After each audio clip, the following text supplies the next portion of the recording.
Hey, listeners and viewers. I am so excited that you are with us today because joining me in this episode is Robynne Esther. And Robynne is a teacher at Dalton School in Hong Kong, China. And she is an expert on inquiry-based learning in the classroom. So if you are a teacher who is looking for some amazing ideas, or even like you just want to touch base with inquiry-based learning, what is it? How could you implement it into your classroom? How can you use it to up-level your questioning techniques? This is the interview for you. All right, let's get into it. Robynne, thank you so much for joining us today. Thank you so much, Marisa. This is my first podcast, so I'm like, woohoo! Uh, Excited. I love that. I love that. Well, it's really, really exciting. That makes me so excited. Okay, let's get straight into it because I know the teachers want to know, but what is inquiry-based learning?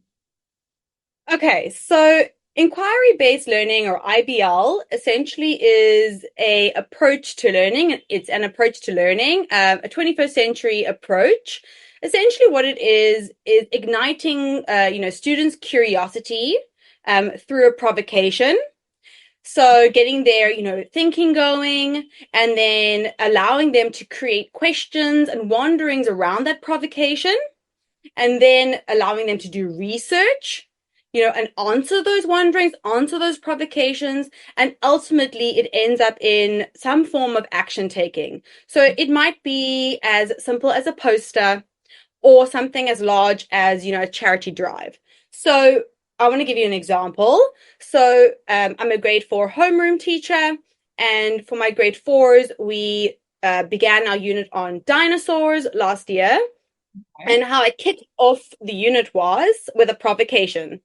So in different envelopes, I cut up pictures of different topics under dinosaurs. So I had one envelope with paleontologists, one with fossils, one with animals related to dinosaurs, and one with like an asteroid and volcanoes.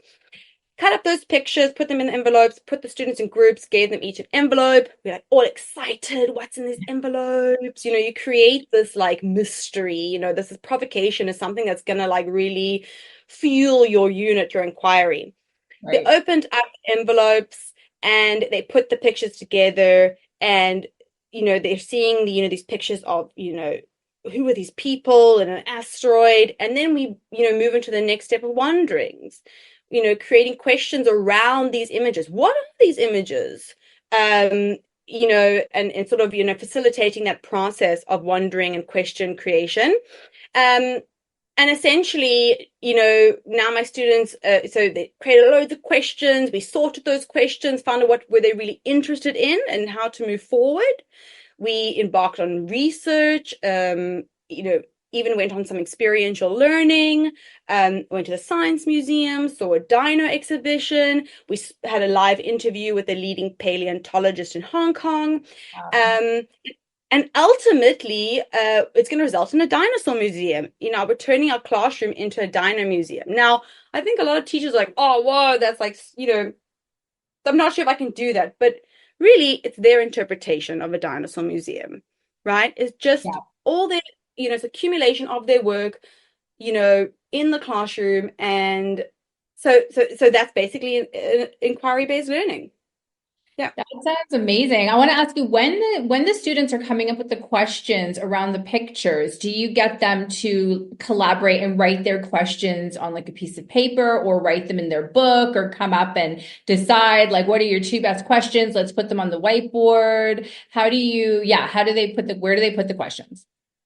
So for this particular inquiry unit, I used a questioning framework called the Question Pencil by 𝐷𝐉𝐿, which is ultimately different question starters.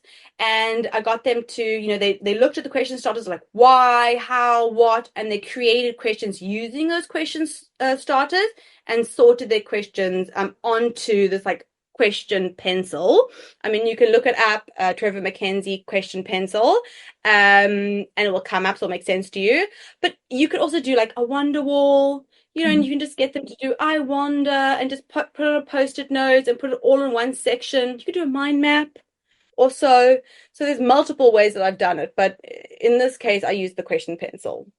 I love that because I especially love giving the students the words to start the questions, because sometimes questions, like, students are limited with like why or how, and then if you give them a few other options, the thinking actually gets, the inquiry gets bigger and bigger. So I think that's a brilliant idea for sure. And 100. yeah. Robynne, why would you say, this is such a different form of teaching compared to even, gosh, 20 years ago, like within the last 20 to like 200 Mhm. years. Why is it so important in the world we're living in today to sort of embrace inquiry-based learning? Okay, so what I really and truly believe is inquiry is like a framework for 21st century skills. Yeah. 21st century skills are skills that we need today. So we're talking digital literacy, we're talking creativity, communication, collaboration, the list goes on. And inquiry allows students to, learn these skills. Um, and these are skills they can take out into the real world. Yeah. I think inquiry is also so important today because inquiry touches on this idea of 100 languages. Have you heard about this idea of 100 languages? No, tell me that. Okay, so it's the 100 languages of children, and this is this idea that children learn in so many different ways, right? There's not just one way to learn.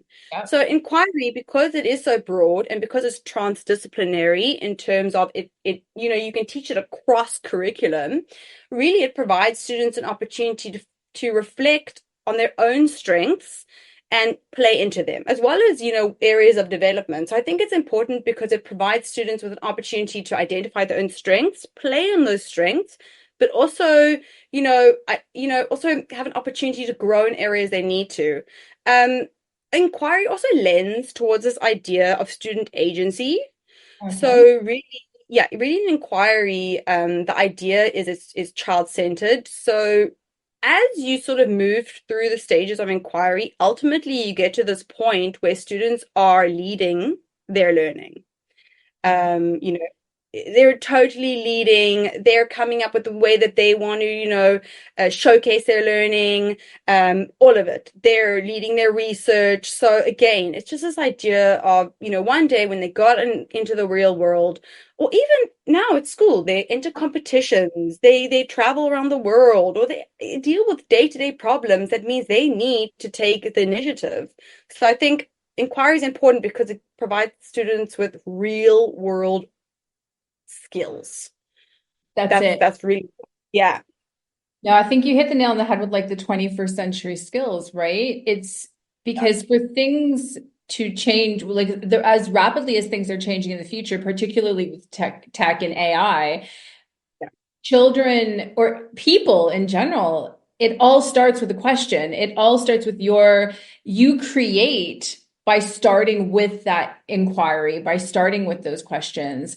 And the more you can learn how to hone that skill, the more I feel successful you will be moving forward, because you're just like, the world just kind of opens up to you because you have this, changing mind and this ability to ask questions instead of just memorize information and write a Yeah. test, right? Which is going to get us absolutely nowhere. No, I love that. And so now that you've done this for a bit with your students, like what benefits have you seen in your students by using the inquiry-based method? I think for me, what I've noticed is, first of all, engagement is high. So, you don't have to work so hard to create activities that engage your students. Because they're interested in what they're learning in, the engagement is there. So that's like, part of your job, especially as teachers, we're like entertainers essentially, but it just makes your job easier. So engagement is high. And then also I think students begin to realize that their voice matters Yes. because because they start to see their learning on the walls. They start to realize, that the teacher's going to listen to them. Even before, this dinosaur unit, we've done community, and my students said, "Oh, we want classroom jobs." Okay, So we'll do classroom jobs. And then I put out a box and I said to them, pop down any ideas you have throughout the day, anything that arises in the classroom that you could see could be a potential classroom job, pop it in the box, and that's something that we will look at and build together. And now we've got classroom jobs. So I think it's, that idea that students realize that their voice matters. Mm. Um, and I think that just goes so far, because also builds their confidence in their learning as well, which, students always say, oh, I can't do this, or this is too hard. But if they are confident in themselves, then even making a mistake is not that bad because they know that they will learn from it, So definitely a huge benefit, just seeing students enjoying. Yes, no, absolutely. I can imagine that would be the case. And I think also the fact, and I'm sure you've worked with students like this in the past before you maybe started with inquiry-based learning, just being scared to ask a question, right? Just that fear that comes. I don't know, I think it sort of starts in grade 5, grade 4, grade 5, where they start to get scared to ask questions. And this type of learning actually is like, well, everybody has to ask questions in order to learn, in order to make this work. And when everybody's asking questions, you don't feel so scared to ask questions because that's the whole purpose of the activity, right? Have you noticed that that's gotten better? Yes. I think also this whole idea of inquiry-based learning as an educator or perhaps like a facilitator, as we move past this whole idea of like being like a teacher and more like a facilitator in education. Even for me, like I've been teaching inquiry for something like 8 years now. I've been in education for like 15 years.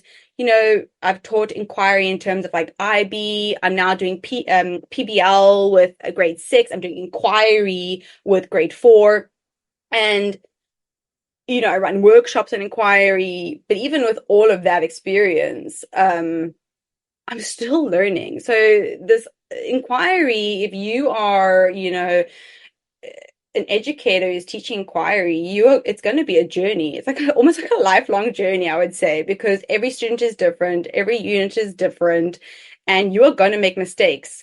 So, like if the students see me make mistakes, I'm like, oh, I'm still learning. I'm like, well, there you go. I learned with you. Well, let's look it up together.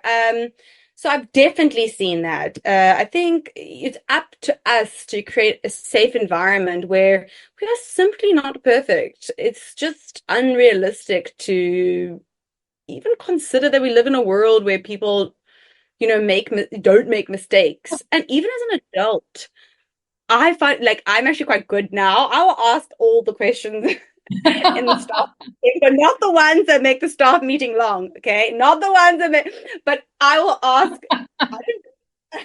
Not the ones that make the staff meeting long. Not make me a meme. But no, I've got no shame because just ask the question. Someone else is thinking it. So yeah, I've definitely noticed my students are more willing to ask the questions and also say and say things or suggest things. And I'm like, oh, that's a great suggestion. Yeah, let's come back to that, or well, let's go with that. So yes, definitely feel like students are more comfortable sharing with me and asking questions for sure. And it's a huge blessing in this journey as I just dive more and more into inquiry. That's amazing, amazing, Robynne. These kids are so fortunate to be learning this with you. Like I can only imagine. I'd love to interview these kids in like 5 years and be like, and see where they're at because I'm sure it's making such an impact. And I want to know, like, so if I'm a teacher listening to this, right, and I haven't maybe heard of this approach, or I'm new to this approach, or I've wanted to try it, but I'm not sure where to start, what are maybe 2 or 3 ways that you would suggest that I could begin incorporating inquiry-based learning into my classroom, especially if my curriculum isn't, it's not like your curriculum where they want you, they encouraging this type of learning. What are maybe some small changes I could try, in my own class? Okay, I would say, first of all, follow a hashtag inquiry on Instagram, on Facebook. Follow that. That's going to be a great start because you're just going to expose yourself to what inquiry is. Okay, you're just going to be able to see what it looks like in other classrooms and start to process that and start to sort of make sense of what that might look like for you. So that would be my first suggestion. Just observe, okay? And then my second suggestion would be something so simple as having a wonder wall in your classroom. So like finding a space, printing out the word wonder wall or getting your students to write wonder wall and having, that designated space in your classroom where students, if they have questions or wonderings, say, oh, well, that's a great question. Let's write that down on the wonder wall. And, make sure that you revisit that wonder wall from time to time. See if you can answer those questions as you sort of, as the students learn more and more. Now, maybe you don't have space in your classroom. I understand. Okay. You can also, print out questions and place them around your classroom. It doesn't even matter. It doesn't have to be one specific place. You could do, what do you wonder? How do you know? What do you notice? And you put that around your classroom, right? Maybe you don't have a printer, write it out. Or I might say to you, start modeling, questioning, right? So I think this whole idea of like, when you ask students like, oh, what's 5 + 5? And they say it's 10. So instead of just accepting an answer for face value, you go, well, how do you know? And you start to sort of, model that. Or students ask you a question, and you just put, well, what do you think? What do you think? How could we find that out? So I think, if anything, notice how you communicate and interact with your students. And ask more questions. Model it. Ask more questions. So you could definitely do that. And then I would say, start thinking about this idea of growth mindset. Yeah. This is something, right, you could do really, it's got everything to do with curriculum because it's got everything to do with learning and the way you think. But this idea of growth mindset, inquiry is not black and white. So you're going to have to be willing to make mistakes and learn new things. So you can start, noticing how your students speak. Even you hear them say, "I'm not good at that. This is really bad," and you just say, "Oh, you're still learning. You're not there yet." So just like noticing your own language and the way that you interact with your students, or something as simple as reading a book. There's so many resources online, so many books you could read. I've got even here, I've got the 𝐉𝐼𝐍 𝐿, which I love. Oh, and we'll put that in the show notes. Who wrote that? The 𝐉𝐼𝐍 𝐿? This is Angela Ditterlizzi. Yeah, we'll put that in the show notes for sure. The 𝐉𝐼𝐍 𝐿. Yeah, that's amazing. And after fall, and I don't care what anyone says. You might say, oh, my students are too old for this. They will, you know what? Even as an adult, I know orientation when I joined Dalton. Yeah. I joined them at orientation. Our principal read us a book. He read us, what do you do with an idea? Which I actually ended up buying because I love it. But you know what? I sat there, this room of adults, we sat there and we ate it up. So read to your students. But yes, I would say read, growth mindset books, talk about making mistakes, talk about your own mistakes. Yes, absolutely. I love that. I think students feel so much more comfortable when you also acknowledge that you've made mistakes, and also just allowing them to also ask you questions and be like, so how do you know? How do you know, Miss, blah, blah, or ma'am, or, and being okay with, well, I know because then you model also the answering technique. Right? How you could develop your answer and explain your answer. I love that idea with growth mindset. So true. Yeah, I've always, I think if anything, growth mindset has been sort of transformative in my approach to teaching and learning and my own mindset. So definitely would say we start with that. I would just say start with yourself.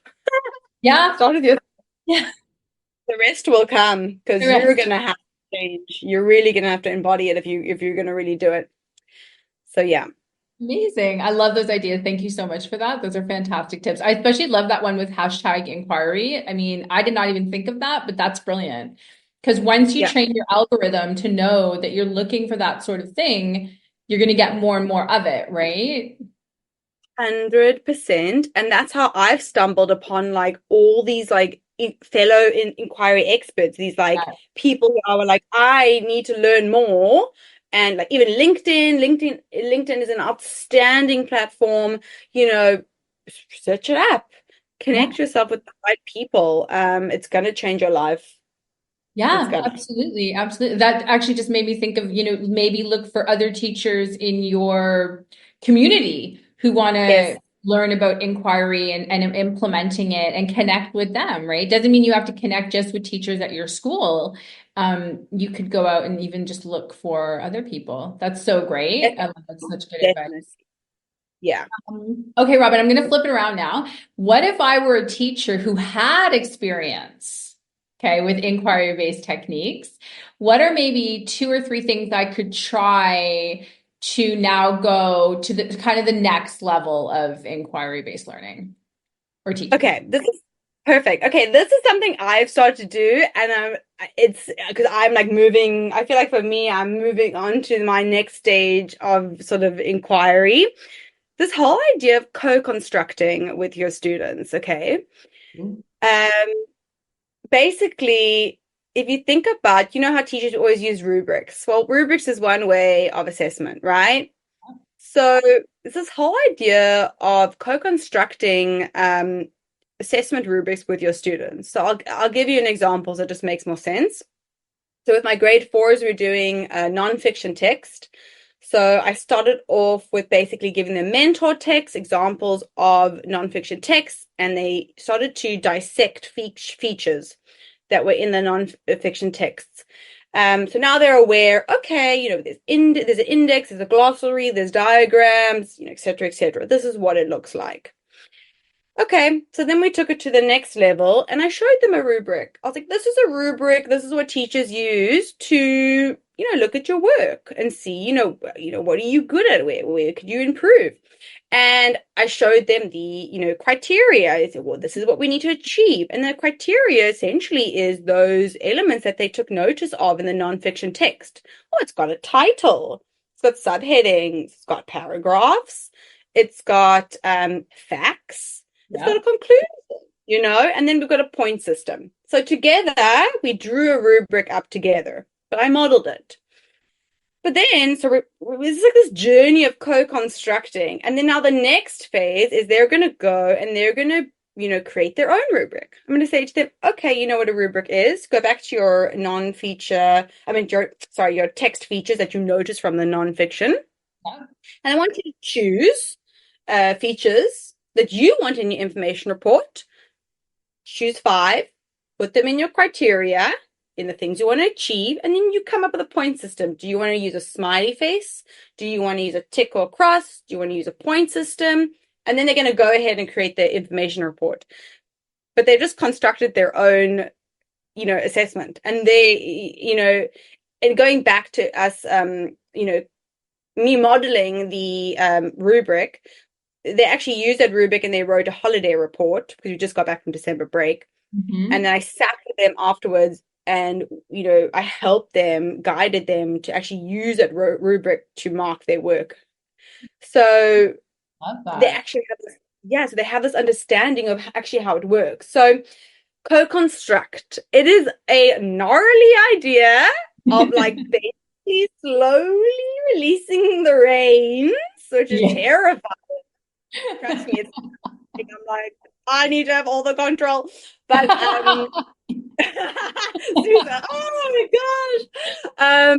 Rubrics are gonna look, and then they drew them as well. I was like, oh my gosh, some were so neat, some were messy, but they used them. Yeah. But also you could also co-construct a curriculum together. So you can have this initial idea of like, okay, we're gonna learn about dinosaurs, and I've got an idea of how it might end. But along the way, actually students are designing the curriculum with you. So that is sort of an advanced level of inquiry, but You can start to do it very slowly, even by the examples I've given you now. Yeah. So just that word co-construct. And then I would also say play around with your questioning routines. There's so many interesting routines you can use. There's like sort of this pyramid format where you look into like deep questioning and shallow questioning. There's the question continuum where you kind of, look at questions in terms of like questions being like skinny and thick, as in like, are they close-ended or are they open-ended? So I would say, Trevor McKenzie, his book on question, this one, Questions Edition. You can see I've been dissecting it, but he's got a lot of ideas for different ways that you can sort of facilitate questioning in your class. Okay, that was called inquiry mindset. Yeah. Okay, perfect. Love it. Questions Edition. So it's like a whole book. Wow, that's amazing. And it's good. Wow. Yeah. So I've just been having loads of fun with it. And even at this point in my like inquiry journey, like, wow, oh my gosh, there's so many different ways that you can actually structure like questioning or show questioning. I mean, there's like spiral questioning. There's like so many different ways to approach it. So play around with your questioning techniques, and also in terms of like looking at how to build a question. Actually, Marisa, honestly, if you actually test your own ability to ask questions, it's really just not an easy thing. It's often like you often lean towards what. It's quite challenging to ask, different questions and deep questions and skinny questions and all those. And even this idea of like a driving question, because and I want to talk on this for a second because I'm doing a project-based learning with my grade sixes, and they had to recently create a driving question, which essentially like drives their entire unit from beginning to end. But this whole journey we spent like several lessons on them constructing a driving question. It's like a whole formula. And is there a verb? Do you have your problem? Are you going to include your solution? How are you going to start it? Is it open-ended enough? So yeah, I would say go deep into the question vortex. I like that idea of you coming up, like you also practicing your own questioning techniques and seeing how, because you're absolutely right. Like as a coach, we do a lot on, like I research a lot on questioning, and it is incredible. Even being an English teacher for so long, there were questioning techniques that I had never used before, and ways to structure questions to just force a better answer out of someone or more information or something like that. And it really is something I think that teachers could focus on for themselves, like just to improve their own, just as lifelong learners, if you have that growth mindset, like, oh, this is cool. Like, let's see how it goes for me. Maybe I can learn something here. 100%. And I think also questioning directly correlates with reflection. And then if you are able to be reflective in your own practice, you are going to get better. So exactly. Actually, like it's not that easy. You really think, it's not that easy. It's so layered, actually. Yeah, I think we're going to make a lot of people think with that comment for sure. All right, Robyn, some final thoughts. So we've mentioned Trevor McKenzie, but who are some other teachers or authors, maybe to follow or that you follow that also focus on inquiry-based learning? Yes. Okay. So Kath Murdoch. So obviously Queen of Inquiry, Kath Murdoch, love her. Nice. She's amazing. Jessica Vance. I recently started following her on LinkedIn, actually. When I started following Trevor McKenzie, then I stumbled upon Jessica Vance. She does like visible learning walls, which is also fascinating. Yeah, really beautiful, really cool. And then also John Hattie, who I have been, he was sort of one of my go-tos right in the beginning of my journey. And he speaks on visible learning, and inquiry-based learning is all about,